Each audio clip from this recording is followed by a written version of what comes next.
विशाल धारा वाली नदी मिली। इसको कैसे पार करें, यह एक समस्या लगने लगा।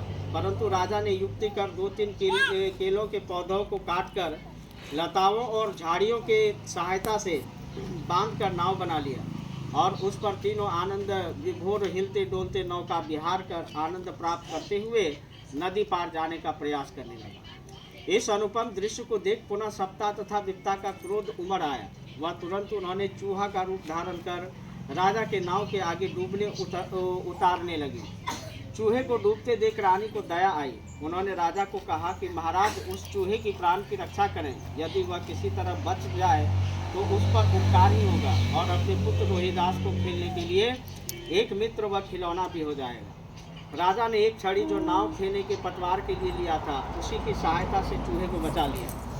वह नाव पर रख लिया, पर कुछ समय बाद ही उछल कूद करते हुए उस चूहे ने बीच में नाव के 2 पाटों को जोड़ने के लिए बांधी हुई रस्सी को अपने तेज दांतों से काट दिया तो बड़ा छेद हो गया और उस छेद से ही राजा रानी एक मात्र पुत्र रोहिदास पानी के अंदर चला गया।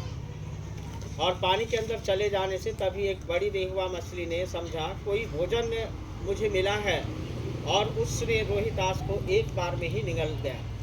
फिर राजा के लाख खोजबीन करने पर भी रोहिदास नहीं मिल सके। तब रानी बहुत माथा पीट पीट कर रोने लगी और अपने भाग्य को कोसने लगी। राजा ने कहा, आप मत रोवे, यदि आपके भाग्य में आपका पुत्र होगा तो अवश्य ही मिल जाएगा, अन्यथा रोने से व्यर्थ अब क्या फायदा। ऐसा कहकर अपने हृदय को पत्थर बना पुनः आगे बढ़ते गए।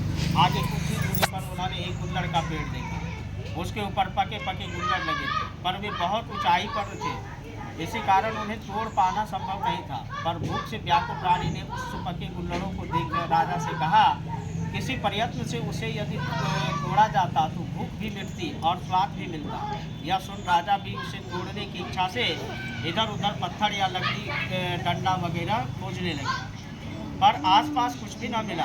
अनायास राजा की नजर रानी के हाथ पर पड़ी। रानी ने हाथ में लहठी का कंगन पहन रखा था। राजा ने उस कंगन को उतारकर उसी से गुल्लड़ तोड़ने का प्रयास आरंभ किया। 1-2 बार कंगन को ऊपर फेंकते रहे, पर गुल्लड़ नहीं गिरा। जब राजा ने तीसरी बार कंगन को ऊपर फेंका तो वह वृक्ष